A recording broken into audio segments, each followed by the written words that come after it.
Hey guys, welcome to the pursuit Vidya. So आज हम देखेंगे कि जो ट्रम्प के द्वारा जो टैरिफ लगाए गए हैं पूरे वर्ल्ड पे, तो उसका इफेक्ट क्या है भारत पे, और भारत ने ऐसे कौन से मेजर्स लिए हैं जिससे टैरिफ्स को हम काउंटर कर सके, राइट।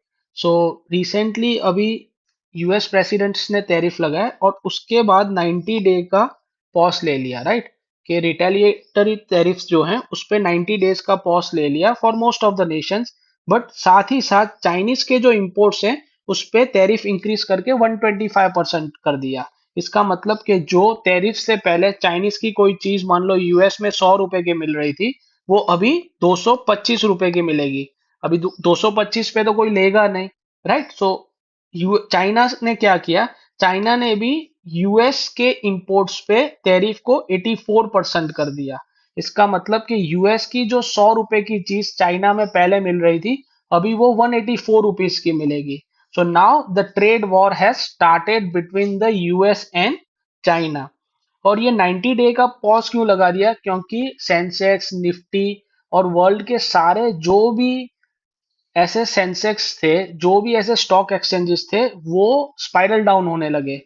तो इसलिए पॉज लगा दिया। उस पॉज के बाद what happen, S N P 500 Sensex था, वो रिबाउंड होके 8% ग्रोथ रेट हुआ, right. So this is very important. But ये जो 90 डे का पॉज पीरियड लगाया ना, उसमें मिनिमम 10% जो बेस टेरिफ था वो तो चालू ही रहेगा सब कंट्रीज पे। इसका मतलब कि भारत की मान लो, या थाईलैंड की, या वियतनाम की, जो पहले चीज 100 रुपए की थी यूएस में, वो अब 110 रुपए की मिलेगी। तो इसके कारण क्या होगा, यूएस में इन्फ्लेशन बढ़ सकता है क्योंकि सेम चीज का प्राइस बढ़ गया।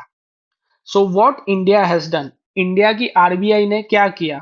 सो आरबीआई ने, जो मॉनेटरी पॉलिसी कमिटी है आरबीआई की, उसने की रेट्स जैसे रेपो रेट उसको कट कर दिया, राइट। सो रेपो रेट 6% कर दिया फ्रॉम 6.25%। ना व्हाट इज रेपो रेट, तो जो भी कमर्शियल बैंक शॉर्ट टर्म पे आरबीआई से पैसे लेती हैं, याद रखना, कमर्शियल बैंक्स आरबीआई से शॉर्ट टर्म पे जो पैसे लेती हैं, तो वो किस इंटरेस्ट पे रेट पे लेती हैं, तो that is called as a repo rate. Okay. So वो क्या कर दिया, 25 बेसिस पॉइंट्स कट कर दिया। नाउ बेसिस पॉइंट यानी क्या, जैसे मान लो 25 बेसिस पॉइंट यानी 0.25%, right. 25 basis points means 25%। It means 1 basis point यानी 100th परसेंटेज। तो वो 6% कर दिया फ्रॉम 6.25% विथ इमीडिएट इफेक्ट। और ये दूसरी बार second consecutive policy rate cut किया। इसका मतलब जैसे मॉनेटरी पॉलिसी कमिटी हर 2 महीने में मिलती है, तो लास्ट 4 मंथ में 6.5% से लेके 6% पॉलिसी रेट कर दिया, रेपो रेट कर दिया, राइट। सो खुद का स्टांस जो था वो फ्रॉम न्यूट्रल टू अकोमोडेटिव कर दिया, क्योंकि ऐसा बोला गया है कि मॉनेटरी पॉलिसी कमिटी अब ग्रोथ को फेवर करेगी क्योंकि इन्फ्लेशन यूजुअली कंट्रोल्ड हो गया है। और आरबीआई ने ग्रोथ फोरकास्ट भी कम कर दिया। पहले ग्रोथ फोरकास्ट था फॉर फिस्कल ईयर 2025 टू 26 6.7%। तो बोला कि अभी ग्लोबल अनसर्टनिटीज है क्योंकि ट्रम्प बेमतलब की टैरिफ्स लगा रहे हैं, तो वो ग्लोबल फोरकास्ट को फ्रॉम 6.7% टू 6.5% कर दिया। और आरबीआई ने बोला कि अभी तो क्रूड ऑयल के प्राइस बहुत कम हो गए हैं, लाइक आपको पता है कि $60 पर बैरल क्रूड ऑयल के प्राइस हैं इन द इंटरनेशनल मार्केट।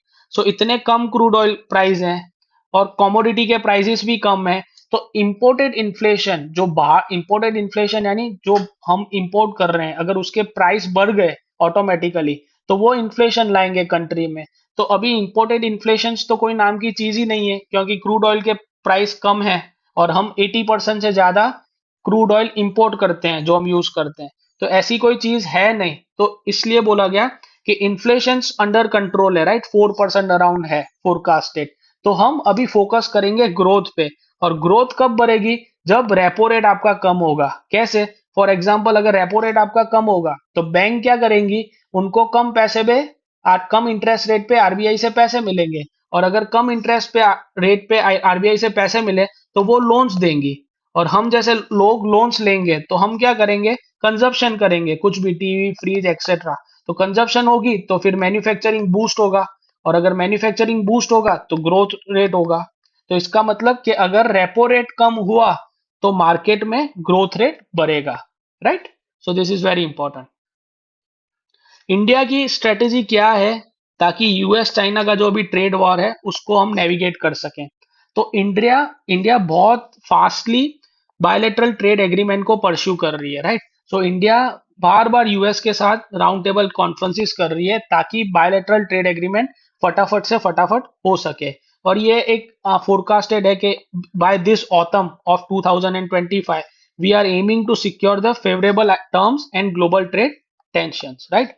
सो हम bilateral trade agreement first phase complete कर देंगे, ऐसा एक फोरकास्ट है, राइट। और इससे हमें एक्सपोर्ट अपॉर्चुनिटीज भी है क्योंकि नॉर्मली चाइना क्या है, चाइना जैसे ऑटोमोबाइल्स है, राइट, फिर इलेक्ट्रॉनिक्स है, फिर मशीनरीज हैं, तो ये यूएस में बहुत एक्सपोर्ट करता है। तो अभी चाइना की चीजें जो है वो यूएस में ऑब्वियसली उनका दाम बढ़ जाएगा, तो वो क्या करेंगे, अल्टरनेटिव मार्केट की खोज में है। तो India can fill that gap, okay. तो इसलिए हमारी एक्सपोर्ट अपॉर्चुनिटीज बहुत ज्यादा हो गई है।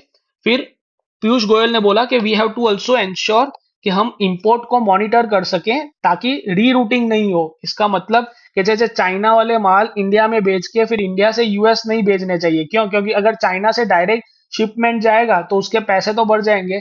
तो हम इंपोर्ट भी मॉनिटर कर रहे हैं ताकि हमारा रीरूटिंग नहीं हो, थर्ड कंट्री का रीरूटिंग नहीं हो टू द यूएस मार्केट्स।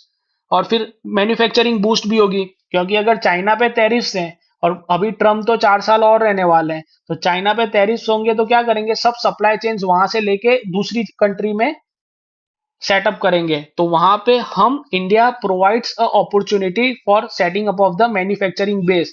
तो यहाँ पे मैन्युफैक्चरिंग होगा, यहाँ पे ही चीजें बनेगी और यहाँ से ही एक्सपोर्ट होगी टू द यूएस। तो इसके कारण हमारा ग्रोथ रेट फोरकास्ट ज्यादा हो सकता है, राइट।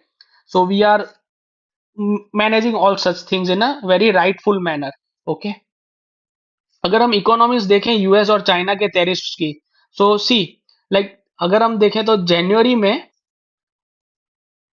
यूएस का एक्सपोर्ट अराउंड 10 बिलियन है। देखो, जनवरी, फरवरी, मार्च और ये अप्रैल, right. So around 10 to 15 billion US का एक्सपोर्ट है टू द चाइना।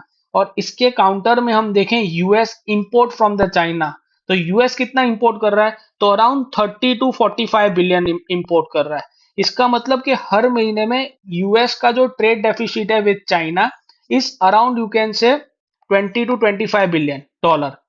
ओके। सो इतना ट्रेड डेफिसिट है, तो यूएस और चाइना में किसको फायदा होगा ये टैरिफ से? So in the short term ऐसा माना गया है कि in the short term obviously China की स्टेबिलिटी ज्यादा रहेगी कंपेयर टू यूएस, क्योंकि यूएस में इन्फ्लेशन हो सकता है, right. So China appears to have some advantage in managing an escalatory tariff spiral at least in the short term. और Trump could face the political pressure from the voters, क्योंकि voters उनको vote देते हैं, right. सो अगर उनको ही चीजें महंगी मिलेगी क्योंकि ट्रम्प की पॉलिसीज के कारण, तो वो पॉलिटिकल प्रेशर इंक्रीज कर देंगे on the Trump. Okay. So Chinese president तो obviously there is a communist party, right. So they will face little internal opposition to his economic policies and is already implementing the stimulus measure that can contribute to the future. तो इसके कारण short term में obviously Chinese को ही फायदा है, US को फायदा नुकसान है। But in the long term US में benefit from such by reducing the import dependency on the China, right. So for India obviously there is opportunities, lot of opportunities are there, but in the short term there are challenges जब तक हम bilateral trade agreement को favourable नहीं कर सकते, right. सो हमें यही ध्यान देना है कि ज्यादा से ज्यादा एक्सपोर्ट हो, चाइना से कंपनीज इंडिया में स्टेब्लिश हो जाएं, जैसे चाइना प्लस वन पॉलिसी का हम यूजफुल अप्रोच कर सकें। So thank you for this. If you like the video, please subscribe the channel and hit the bell icon button.